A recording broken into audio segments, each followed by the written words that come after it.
ഹൂതികളുടെ ആക്രമണത്തെ ഇസ്രായേൽ മാത്രമല്ല ഇന്ത്യയും സൂക്ഷിക്കണം. സൗദിയിൽ നിന്ന് മംഗലാപുരത്തേക്ക് വരികയായിരുന്ന ക്രൂഡ് ഓയിൽ ടാങ്കർ ഷിപ്പ് അടക്കം നിരവധി ഇന്ത്യൻ കപ്പലുകൾ ഇതിനോടകം ചെങ്കടലിൽ ആക്രമിക്കപ്പെട്ടു കഴിഞ്ഞു. ബാബൽ മണ്ടേബ് വഴി കടന്നു പോവേണ്ടിയിരുന്ന ഇന്ത്യയുടെ 5 ലക്ഷം ടൺ അരിയാണ് കച്ചവടത്തിന്റെ ഓർഡർ കിട്ടിയിട്ടും ഇന്ത്യൻ മണ്ണിൽ കെട്ടിക്കിടക്കുന്നത്. ഹൂതി അറ്റാക്ക് ഇന്ത്യയെ ബാധിക്കുമോ എന്നല്ല, ബാധിച്ചു കഴിഞ്ഞു എന്നാണ് നമ്മൾ തിരിച്ചറിയേണ്ടത്. എന്നാൽ എങ്ങനെയാണ് ഇത് ഇന്ത്യക്ക് തിരിച്ചടിയായത്?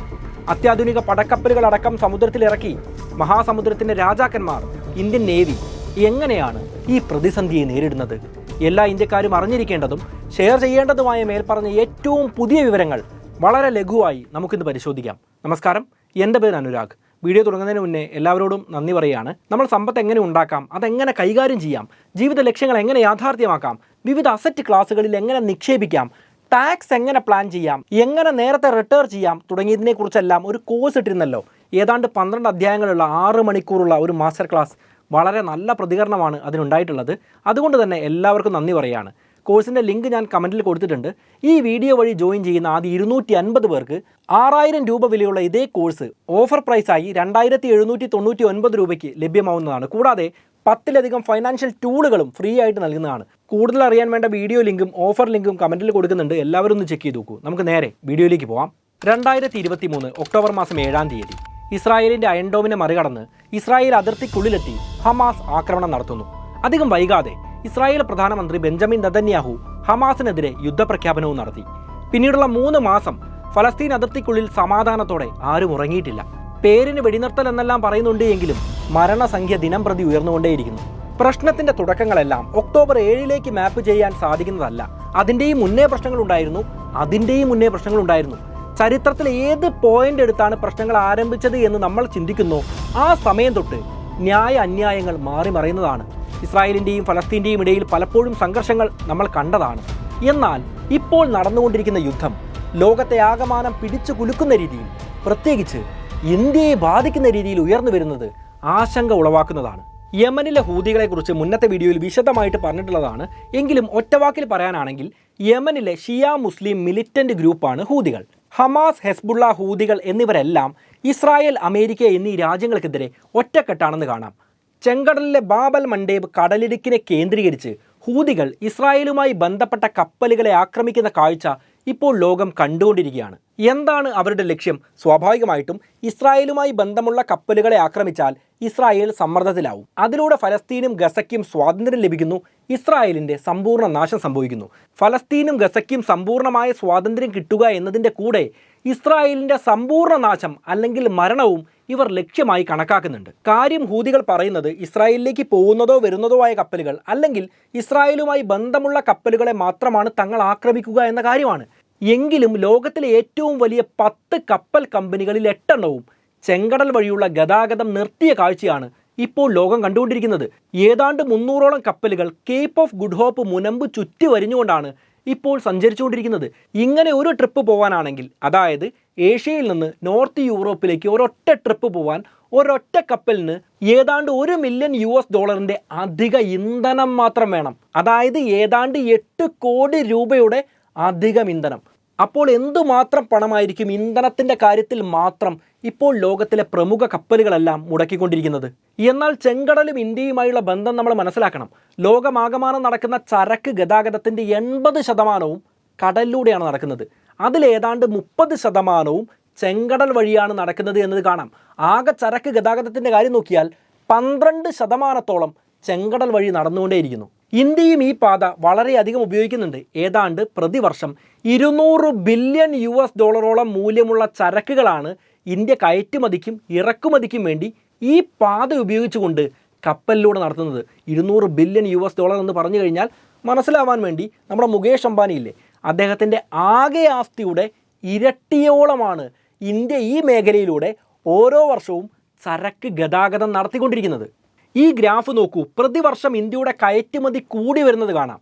2020 GDPയുടെ 18.7% കയറ്റുമതി എങ്കിൽ 2021 അത് 21.5%, 2022 22.8% കൂടിയത് കാണാം.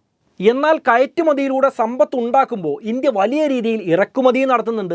ഈ ഗ്രാഫ് നോക്കിയാൽ 2021, 22, 23 വർഷങ്ങളിൽ ഇന്ത്യയുടെ ഇറക്കുമതി എത്തരത്തിൽ കൂടി എന്നത് വ്യക്തമായിട്ട് നമുക്ക് മനസ്സിലാക്കാൻ പറ്റുന്നതാണ്.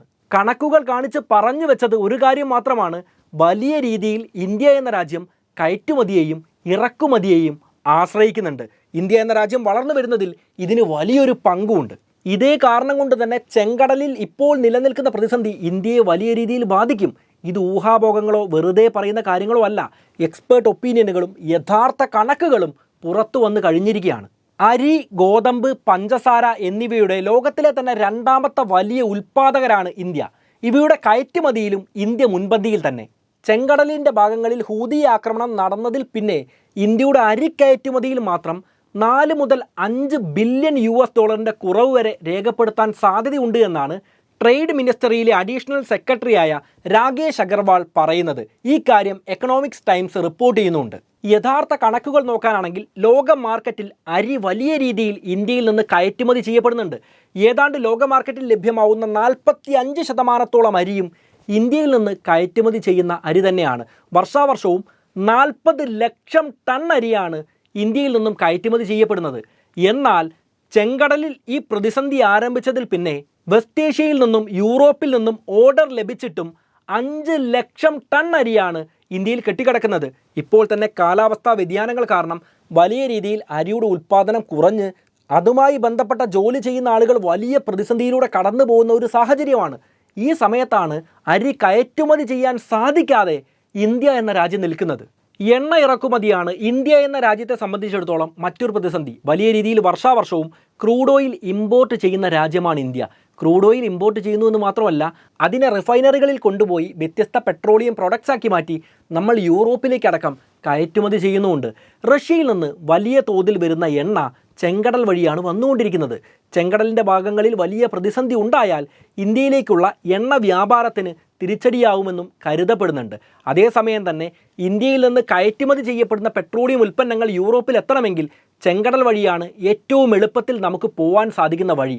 അതിന് പ്രതിസന്ധി ഉണ്ടായാൽ കേപ്പ് ഓഫ് ഗുഡ് ഹോപ്പ് ചുറ്റിവരിഞ്ഞ് നമ്മൾ പോയി കഴിഞ്ഞാൽ വലിയ രീതിയിൽ എണ്ണയുടെ വില വർദ്ധിക്കാനും കാരണമാവുന്നതാണ്.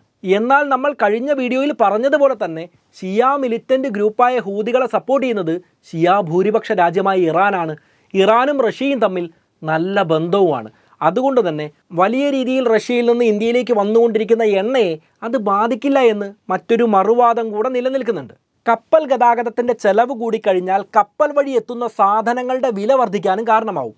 വലിയ രീതിയിൽ ഇമ്പോർട്ടിങ്ങിനെ ആശ്രയിക്കുന്ന, ഇറക്കുമതിയെ ആശ്രയിക്കുന്ന ഒരു രാജ്യമായ ഇന്ത്യയിൽ അത്തരത്തിൽ സാധനങ്ങളുടെ വില കൂടി എത്തിക്കഴിഞ്ഞാൽ ആ സാധനങ്ങൾക്കെല്ലാം വലിയ വില കൊടുത്ത് ഓരോ ഇന്ത്യക്കാരനും മേടിക്കേണ്ടി വരും. അതിനെയാണ് നമ്മൾ വില വർധനവ് എന്ന് വിളിക്കുന്നത്. ഈ കാര്യം ഞാൻ കൂടുതൽ വിശദീകരിക്കുന്നില്ല. കഴിഞ്ഞ വീഡിയോയിൽ നമ്മൾ പറഞ്ഞ കാര്യമാണ്. കപ്പലിൻ്റെ ഇന്ധനത്തിൻ്റെ വില കൂടിയേക്കാം, അതിൽ വർക്ക് ചെയ്യുന്ന തൊഴിലാളികളുടെ അലവൻസ് കൂടിയേക്കാം, അവരുടെ ശമ്പളം കൂടിയേക്കാം. അതുപോലെ കപ്പലുകൾ കൊടുത്തുകൊണ്ടിരിക്കുന്ന ഇൻഷുറൻസ് തുകയും വർദ്ധിപ്പിച്ച വാർത്തകൾ പുറത്തു വന്നിട്ടുണ്ട്. അതുകൊണ്ട് തന്നെ സാധനങ്ങളുടെ വില കൂടുമെന്ന കാര്യം നമുക്ക് ഊഹിക്കാൻ സാധിക്കുന്നതേയുള്ളൂ. ഇതേ സമയം തന്നെ ഇന്ത്യ വലിയ രീതിയിൽ കയറ്റുമതി നടത്തുന്ന രാജ്യമാണ്. ഇന്ത്യയിൽ നിന്ന് പ്രധാനമായും വലിയ രീതിയിൽ കയറ്റുമതി ചെയ്യപ്പെടുന്ന textiles, spices, jewellery, diamond, agricultural products, tea, coffee, chemicals തുടങ്ങിയവയുടെ എല്ലാം ബിസിനസ് പ്രതിസന്ധിയിലാവുന്നതാണ്. അതുകൊണ്ട് തന്നെ ആ മേഖലയുമായി ബന്ധപ്പെട്ട് ജോലി ചെയ്യുന്ന ആളുകളുടെ ജോലിയെ പോലും ഇത് ബാധിക്കാൻ സാധ്യതയുണ്ട്. ഈ പ്രശ്നങ്ങൾ ദീർഘകാലം നിലനിന്നാൽ തൊഴിലില്ലായ്മ കൂടാനും കാരണമായേക്കാം. ഹൂതികൾക്കോ ഫലസ്തീനോ ഹമാസിനോ ഇറാനോ ഇന്ത്യയുമായിട്ട് യാതൊരു പ്രശ്നവും ഇല്ല എന്ന കാര്യം നമുക്കറിയാം. അതുകൊണ്ട് ഇന്ത്യൻ കപ്പലുകളെ നോക്കി അവർ ആക്രമിക്കേണ്ട കാര്യവുമില്ല. ഒരുപക്ഷെ അബദ്ധത്തിൽ സംഭവിക്കുന്ന കാര്യങ്ങളുമാവാം. എന്താണെങ്കിലും ഇതിനെ പ്രതിരോധിക്കേണ്ടത് ഇന്ത്യ എന്ന രാജ്യത്തിന് അത്യാവശ്യമായിട്ടുള്ളൊരു കാര്യമാണ്.